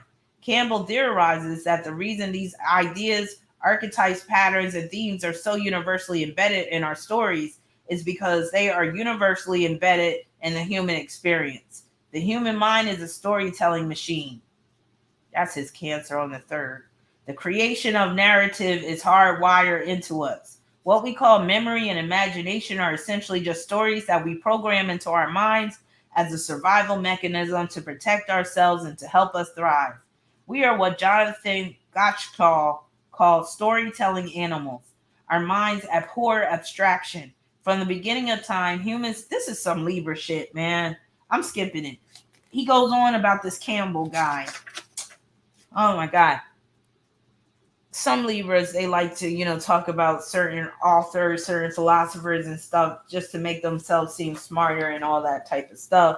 But a lot of times it's stuff that people already know and realize and shit like that. Like, they're not basically saying anything that damn profound. So here we go with the list of Hollywood blockbusters that conform to the hero's journey paradigm. Is almost innumerable. So he reads off a bunch of movies like Forrest Gump, Finding Nemo, all this stuff. Then he sums it up with the hero's journey became my roadmap to creating riveting characters and centering them in universally resonant stories, films that transcend language, age, race, religion, culture, nationality, education, economic status. Joseph Campbell / Christopher Vogler had codified the story elements of universal struggle, transformation, and rebirth as one's greatest self to me. This was cinematic gold and the key to global human wish fulfillment. The movie star represents the warrior in life or death battle against the brutality of the human condition. See, he's trying to make like being an actor much more deeper than what it is. He needs to stop. Now, it is the path of the caterpillar becoming a butterfly. It is the story of Christ. Buddha, Muhammad, Moses, Arjuna. Can you imagine if he became a doctor, how much full of himself he would be? I mean, damn, Will, you're an actor. I mean, come on now. You're not saving lives here. He says it is the path of the caterpillar becoming a butterfly. It is the story of Christ, Buddha, Muhammad, Moses, Arjuna. It is the story of Cassius Clay becoming Muhammad Ali. It is the universal arc of transformation. It is the story of Santiago in The Alchemist. Men in Black checked all the boxes. It was a special effects movie with creatures, a bromance. Let me say that again. It was a special effects movie with creatures, a bromance, a love story, he puts in parentheses, and a perfect hero's journey. This would be a major test for the efficacy of the Will Smith cinematic success formula. Oh, thank you for your super chat, Mona. You said I feel bad for Jada in every child. I do too. It must be hell living with somebody like this. Hey Johnny, how you doing? It must be sheer hell living with Will Smith. Now, Men in Black checked all the boxes. It was a special effects movie with the creatures, a bromance, a love story, and a perfect hero's journey. This would be a major test for the efficacy of the Will Smith cinematic success formula. Men in Black was slated for release on July 2nd, 1997. This was the same weekend that Independence Day had hit cinemas the previous year. In Hollywood, all weekends were not equal. The 4th of July was the most coveted slot of the year. It was where the studios put all their make or break films. Because of the summer holiday, every day was like a Friday, meaning your box office numbers could be 200 to 300% bigger on the 4th than any other weekend. When the studios put your movie on that date, they're betting the farm on you. I decided I wanted to publicly lean into the pressure. In all of my press interviews, I began referring to the 4th of July weekend as Big Willie weekend. They ate it up. It made headlines everywhere. In the UK, it had an added, though unintended, media benefit because Willie is slang for the male reproductive organ, and big means big. Oh my God. It was as if I was inviting my British fans to join me for Big Dick Weekend. Do y'all see how y'all again remember when I said several chapters ago that you got to read between the lines when it comes to what Will Smith says? So he talking about having a big dick weekend. I guess that's the type of weekend he loves to have. Now the release of Men in Black took on the energy of a prize fight. It was me versus the box office. I was trying to bring to the world of film openings the same anticipation that Muhammad Ali would bring to a title fight. I wanted to come to town like Barnum and Bailey, parading into countries and cities near and far, the ringmaster galvanizing and unleashing the global circuits. I wanted to orchestrate size, scope, and spectacle, the likes of which had never before been witnessed. We were teed up, and Big Willie was coming with the thunder. That wording was just for my British friends. Omar was the youngest in our crew. He started out as my dancer, and now that me and Jeff were performing a lot less, I had brought him in as a wardrobe consultant on The Fresh Prince. Omar had a great sense of style, and he helped establish my overall fashion flavor. But he had been quietly and secretly plotting his career shot. With JL and my attention moving more and more into the direction of television and film, he wanted to be in charge of the production and management of my music career. He'd been courting the Trackmaster's up and coming New York based music producers. Courting?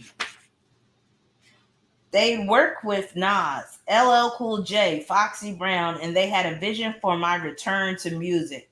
Omar was anxious to break out of his little Omar status. He felt things bubbling, and he wanted his shot to contribute. Big bruh, I'm telling you, Omar said, how the theme song for Fresh Prince popped off crazy, we gotta link a song to Men in Black. Trust me, fam, it'll be out of here. Everything in music is dark right now. You could counter program the whole culture. When you're famous, everybody has an idea. Everybody has a new business, a demo, or a better way that you should be doing things. It's even more extreme with friends and family because they feel entitled and you feel obligated. So I listened patiently to Omar's pitch. Then he played me an idea. Using a sample of Patrice Rushen's Forget Me Nots, the demo singer comes in on the hook. Here come the men in black. I turned to Omar with that classic musician face, bopping my head and looking like something stinks. We jumped into the studio with track masters. They modernized the drums and the orchestration. It was banging. I wrote and recorded the lyrics to MIB. And as we listened back to the rough 2-track mix, I turned to Omar and said, I think you may have just gotten yourself a new job. Omar would later run the same play with Jaden and Justin Bieber on The Karate Kid with Never Say Never. #1 movie, #1 record. Now, I was pissed when that new Karate Kid came out with Jaden Smith because I love the original Karate Kid. I was like, I am not going to ruin it with watching this triple. So, yeah, I never seen that Karate Kid with Jaden. There are very few things in entertainment that are more combustible than a hit movie combined with a hit record. Think about Whitney Houston's The Bodyguard and I Will Always Love You, Prince's Purple Rain, Rocky and Eye of the Tiger. First of all, he's putting himself up there with these mega hits that happen to be featured in movies. I'm sorry, that song Men in Black is not up there with Purple Rain. It's not up there with I Will Always Love You. It's not even up there with Footloose. He says, y'all get it. The alchemy of the story and the soundtrack together is like a self-perpetuating tornado sucking all the cash out of the weekend. Just to make it clear, never once in my life have I voluntarily played that Men in Black song. But the others, yes, I have. Like Saturday Night Fever, Footloose, even Eye of the Tiger I've played voluntarily because those are good songs. That Men in Black, please. That was just some commercial tripe. Now, the symbiotic relationship between movie, song, and music video was a perfect promotional storm. The song works as massive radio promotion for the movie that is essentially free. The music video acts like a trailer for the movie, and the movie sends fans to buy the album and request the song and video. We were now locked and loaded. All that was left to do was wait for 4th of July. I mean, Big Willie weekend, otherwise known as Big Dick weekend. And that's the end of chapter 14. Again, that was rough getting through that. So I might do the rest of these chapters live because I need y'all support. I need y'all motivation because it's rough reading about somebody that is like so full of themselves, so narcissistic, so desperate for validation. So what do y'all think? Y'all want me to go on next time and read chapter 15? Let me see what chapter 15 is. Chapter 15 is called Inferno. And this is where he's relating some story to Icarus. It seems the mythology of Icarus. But yeah, let me see how long this shit is. Oh, okay. Chapter 15 is a little juicy. So I think I will read chapter 15. Not now, but maybe in a few days or whatever. And then after chapter 15, he includes some more pictures. Like he has a picture with Jeff Goldblum. I used to think Jeff Goldblum was so fine. And Judd Hirsch from Independence Day. He included a picture of him and Jada on their wedding day. He included a picture of Jada in the hospital holding Jaden and him kissing Jada. Also, he has it where his oldest son, Trey, is holding Jaden. Oh, yeah. Yeah, we definitely got to read chapter 15 together. And then here's a picture of him and Jaden. I have to admit, the picture, let me see if I can find that picture. Because this is a really, really cute picture of him and Jaden when Jaden was a little kid. Hold on.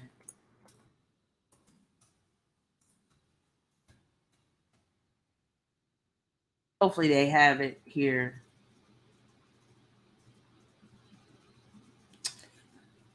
I don't see it, and maybe because it's not a public photo, that's one of his private photos. But yeah, that's a cute little picture of Will and Jaden. Yeah, I don't see it, unfortunately.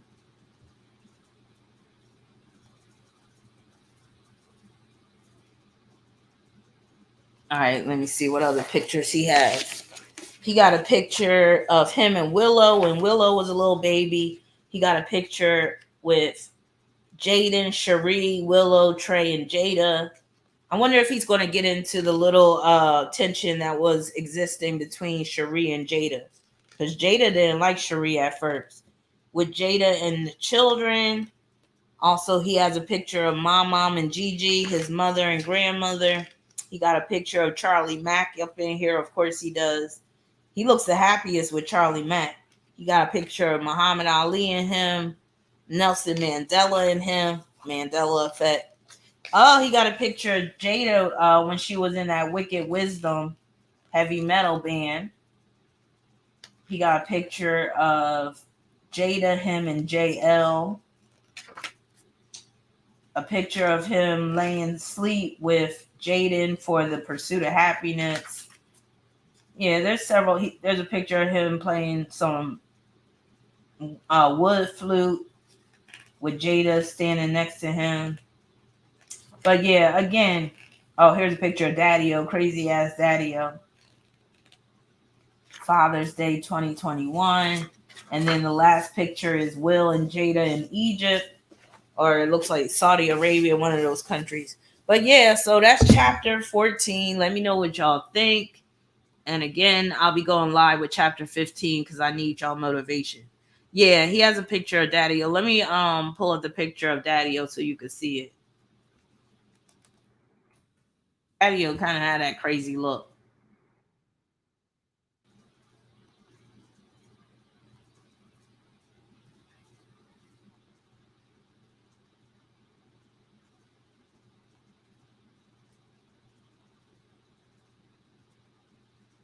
So here's him and Daddy-O.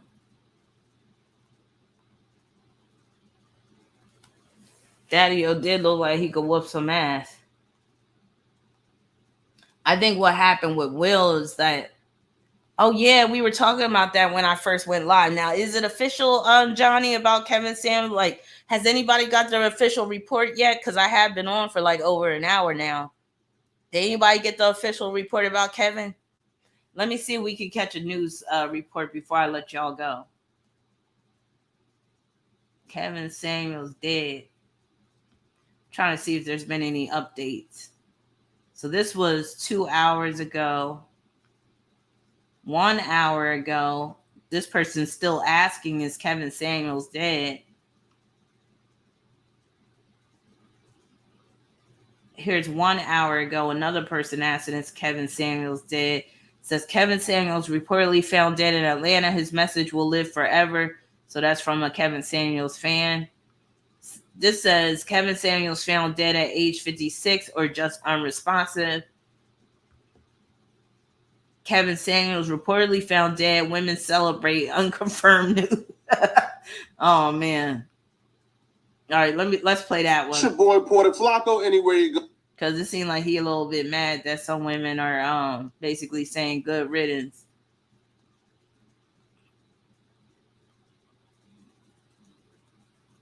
All right, where are we at?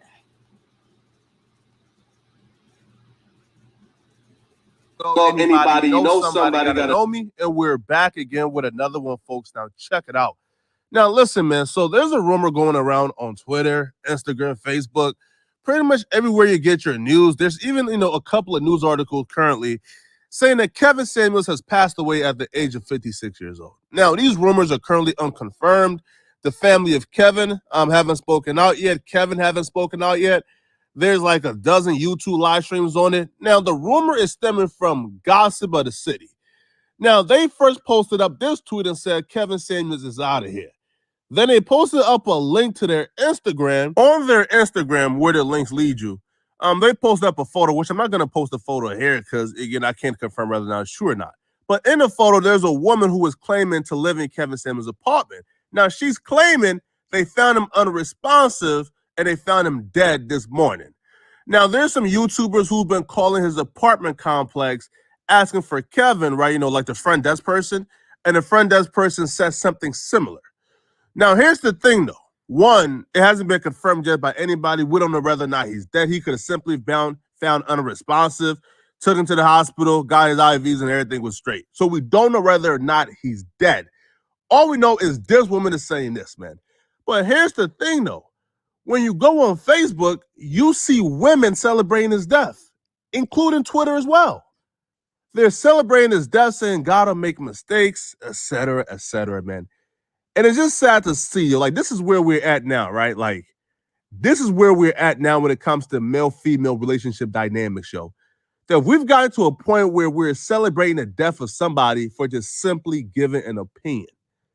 We're celebrating the death of somebody for simply feeling as if the red pill is the way. I honestly think it's simply disgusting.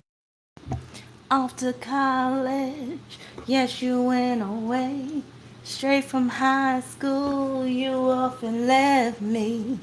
We were close friends, also lovers. Why am I singing that song? For some reason, I want to sing that song. That song by Leah, I Miss You. I mean, I don't miss him. I'm just saying, make me want to hear that song. I miss you. That funeral gonna be popping. Like, I'm sure a lot of people gonna show up to that funeral. I'm not laughing because he's dead. I'm not. I might crack open a bottle of champagne tonight, but I'm not celebrating. I just need a drink.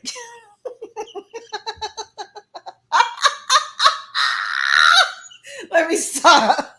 I am not laughing at this man's death. I'm not. I'm just happy I'm in good spirits today. I feel like a weight has been lifted off of my shoulders. I miss you. Oh, man, the Lord does work in mysterious ways, don't he? I might have to get my Bible out and just read a few verses. Lord Jesus. The Lord done called him home. He went home to his glory. Because Siobhan basically said, what? You said his frat brother posted his death? So I guess it's official at this point. And again, we all got to go somehow. And I'm going to mourn him in the spirit of the way they do it in New Orleans, where they celebrate that shit, like celebrate his life and shit like that. So, yeah. You know, he did make a major impact upon the lives of a lot of men, some women too, because a lot of women were following him and, you know, they was, you know, calling him up, getting advice and stuff like that. But yeah, it's like now he got to answer to his maker though. So yeah, it's going to be interesting. Rest in hell, Kevin Samuels, rest in hell. Honestly, I don't give a fuck that this dude died. I really don't. Like, I mean, I'll say it's interesting news, but again, I'm not going to shed a single tear unless I'm laughing. I'm not going to shed a single tear over this man because so many people die all the time. Very good people die. And guess what? The reason why I'm not really showing no empathy towards this man, because if I would have died and if he would have knew about me and if I would have died, he would have been like this. See, that's why you black women are unhealthy and you're overweight and you don't have a man. And that's why you died at 46. So don't give this man too much sympathy more than what he deserves. Because trust me, if y'all die right now, he would find some way to make it your fault. Trust me, especially if it was a black woman that died. I'm telling you, he would have been like, see, black women are the most unhealthiest women on the planet. So I don't think he would show you any sympathy if you die. That's why I'm not really showing him any sympathy, because I know how this man rolls. So a couple of people are saying it's false, it's a hoax.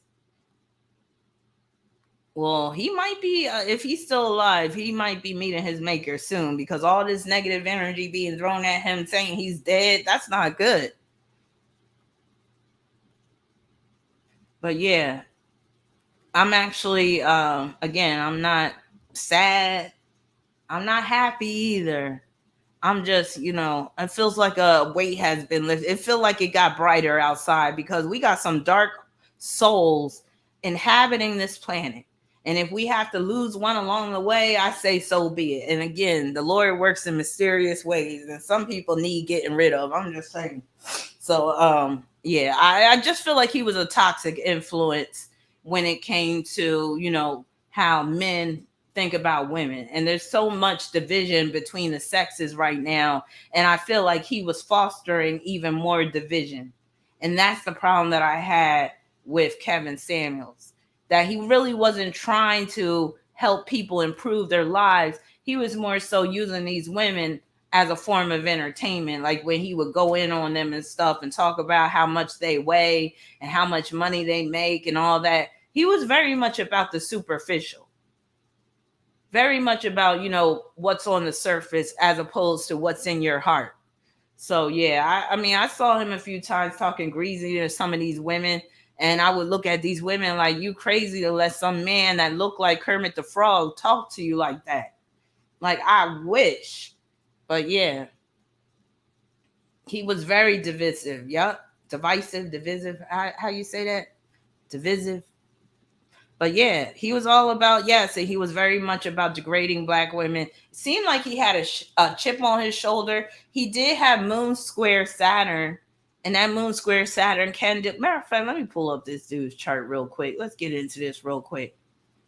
And again, I guess it's still speculation. I guess we'll find out, if he's really going for real. But I think Siobhan said this. Somebody else is just going to crop up into his place. And they might even be even worse because they're going to blame black women for the reason why Kevin Samuels is dead. Watch. Somebody's going to come along and blame black women for the reason why Kevin Samuels is dead. Watch. Because these men are that low down that they'll do that. They'll be like, oh, it was all these black women wishing him evil and stuff. There's one of these black bitches probably put a spell on him and shit, and now he dead. So here's his chart. Wait a minute, that ain't his chart. Oh, that's the secondary progress chart. Hold on. Yeah, because I was looking at his progress chart. Hold on, let me pull up his natal. So yeah, he got that Moon Square Saturn. He also had Moon Square Venus, which is a sign that he wasn't fond of women. And he was very much about belittling women and degrading women. You said don't do Kermit like that, right? I did like Kermit. Yeah. Yeah, Siobhan said new day, new devil. Yup. They're going to be clamoring for that top spot because Kevin Samuels, he had the top spot. Now, somebody said he had a heart attack. So let me see if he has any aspects in his chart. Unfortunately, I don't have his birth time. But let me see if he has any aspects in his chart that could cause him to have some heart problems. For the heart, we want to look at the sun, and we also want to look at Leo. Since he don't have any planets in Leo, we got to look at the sun. And he did have sun opposition Pluto, which could be hard on the heart, especially when it comes to his diet. So that sun opposition Pluto can deal with where he is facing the threat of death, and it could be because of his poor diet. He didn't look like he ate well. He, again, like I said at the beginning of this video, he just didn't have that look of health.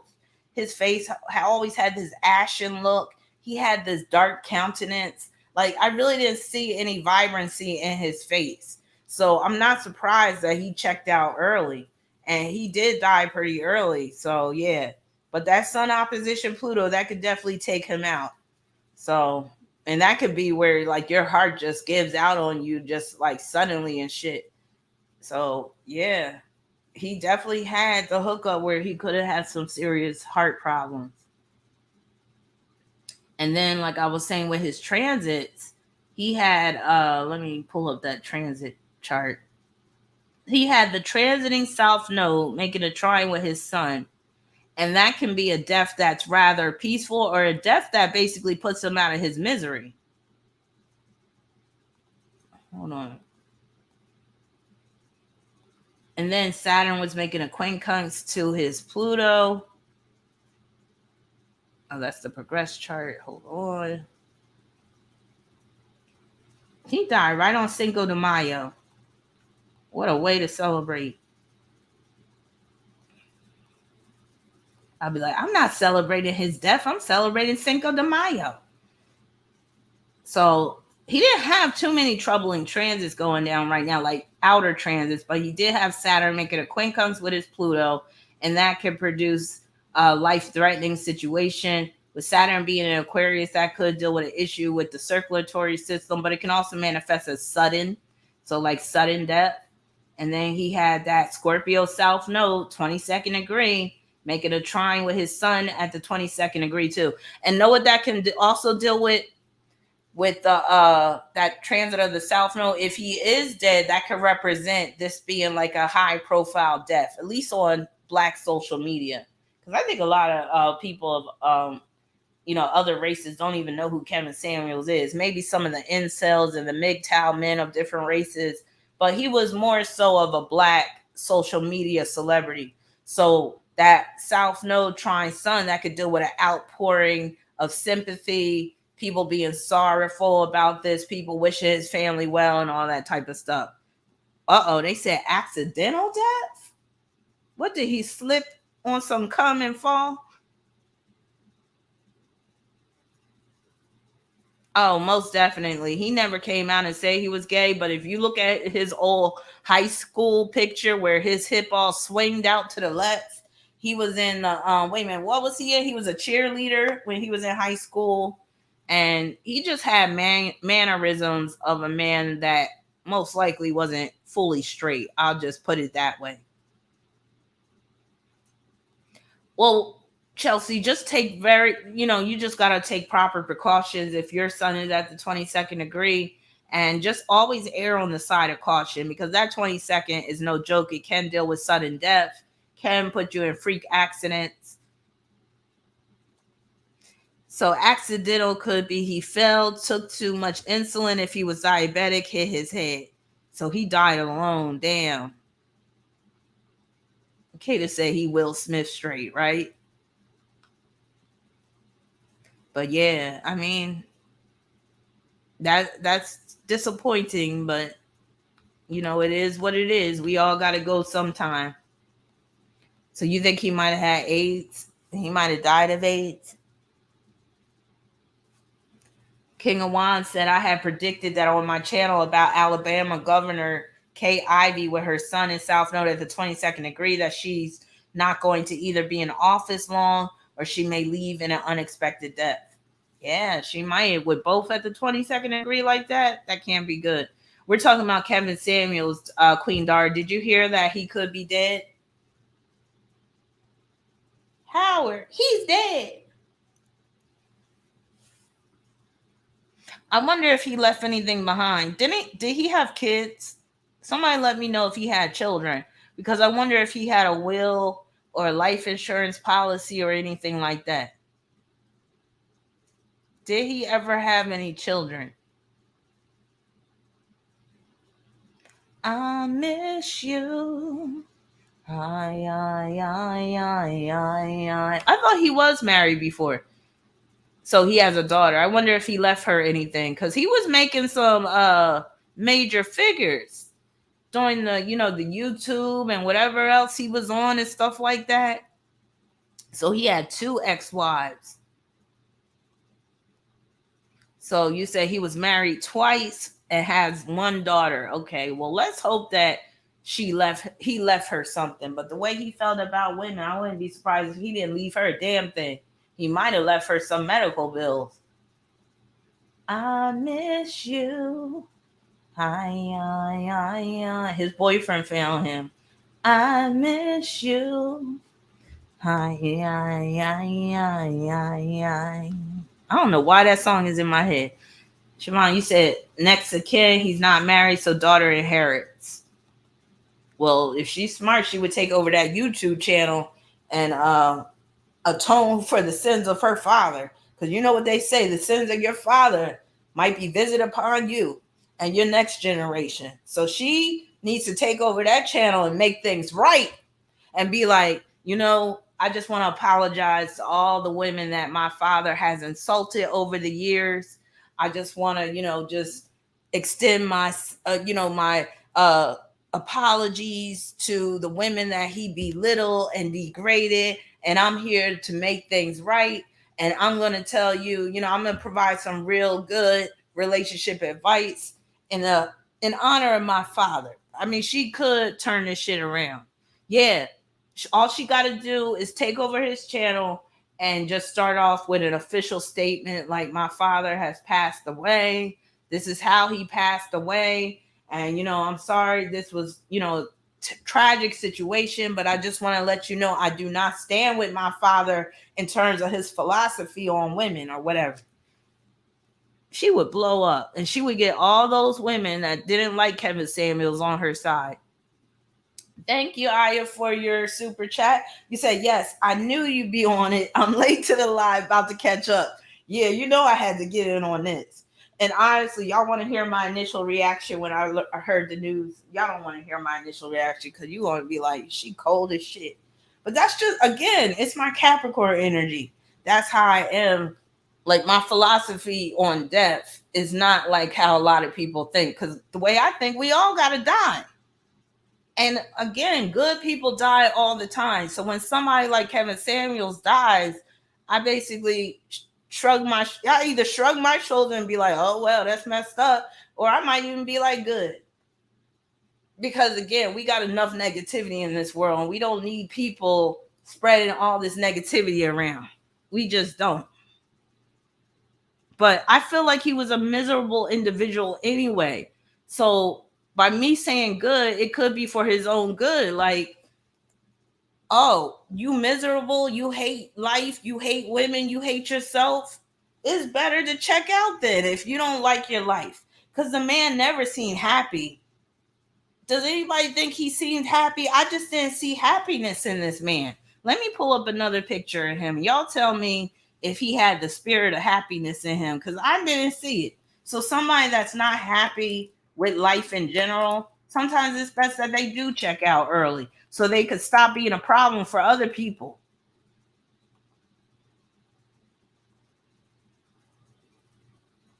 And like I said, if I was the one that died and he knew of me, he would be basically clowning me, talking about that's what she get. And I'm surprised she didn't die soon. She don't got no man. Oh yeah, she could lose some pounds. Oh yeah, these black women, they ain't living their life right anyway. He was a nasty man with his attitude. I already know. Like, if I was on fire, this man would not spit on me. So that's why I can stand here or sit here and basically say what I'm saying, because I know what type of man this guy was. And he wasn't the type that would show sympathy towards women. He just wasn't. Hold on.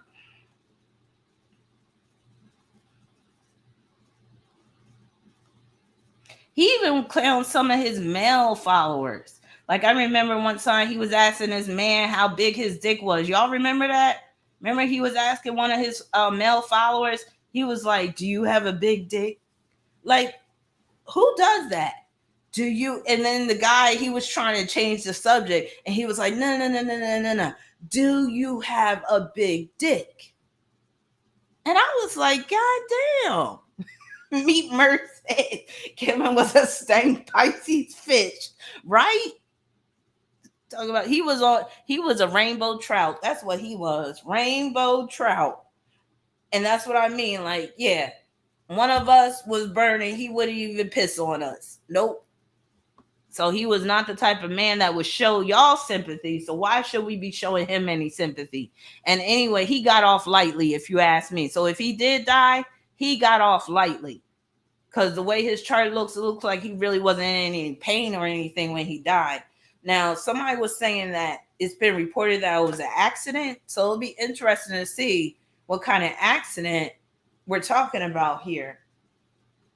So accident dealing with that Saturn and Aquarius, quincunx Pluto. Did he get electrocuted by some type of appliance? Like, that would be an accident per that transit. So again, transiting Saturn and Aquarius was making a quincunx with his Pluto. I don't know. He could have been in the kitchen making some ramen.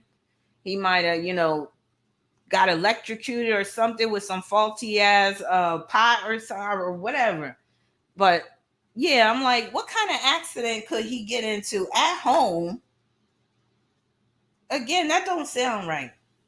Maybe somebody took his ass out. Maybe they need to perform an investigation. Something don't sound right. The Scarred Owl said every death is an accident. But yeah, the Lord done call him home.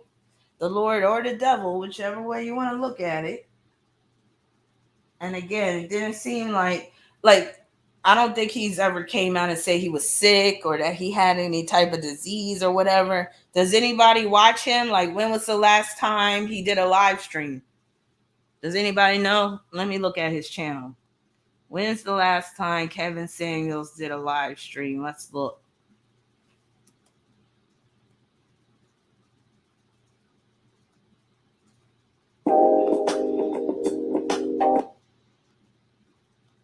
All right, so wait a minute. It's showing he did a video as early as 20 hours ago. So 20 hours ago, he did a video. He posted a video. So he must have been feeling okay 20 hours ago. And what did he die? Like 6 hours ago? I wonder what he's saying in this last video he did. I'm going to click on it without playing it because I want to read what some of these comments are saying. So the title of his last video, wait a minute, that's not the latest video. Hold on. Oh, yeah. So streamed 20 hours ago, he put modern women are a party of one. Well, I guess you a party of none right now. I'm just saying. He loved to talk shit about women. Loved to talk down to women and basically degrade them, belittle them, all that.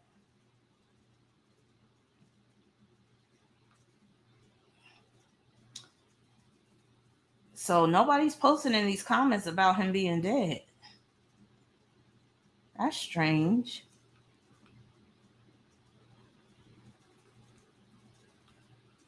Yeah, that's strange. Nobody is you would think people would have went back to his latest video and started commenting about his death, but I don't see anything. So the last video he posted was 20 hours ago. It was a live stream. And then 2 days before that, he posted another live stream.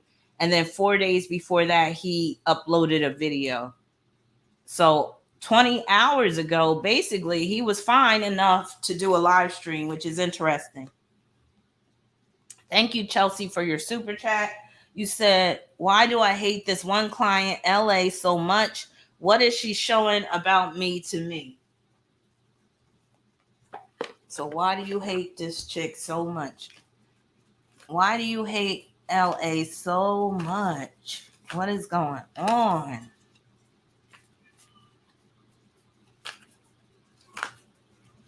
Why is my grandkitty out there crying her ass off? Somebody stabbing her. She probably crying over Kevin Samuels' psych. Ding dong, the witch is dead. All right, let's see.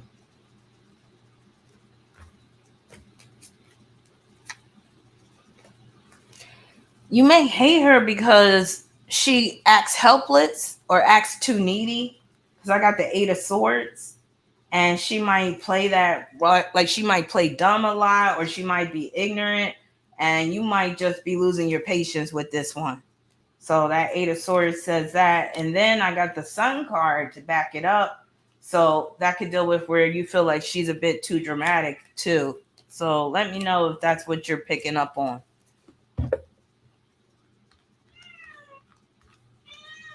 Y'all hear her? She crying at my door.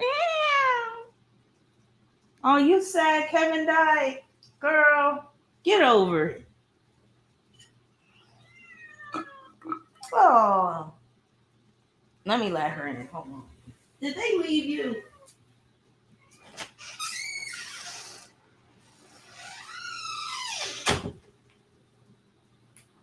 Say something. Say hi, y'all.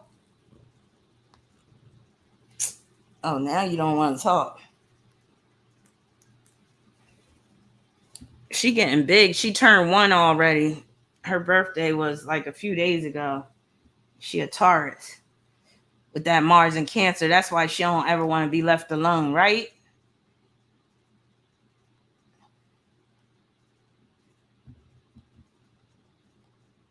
Say something, Zara. Hey. Zara. Come here. Did you hear about Kevin Samuels? She said, man, fuck that. Oh, yeah, I feel you.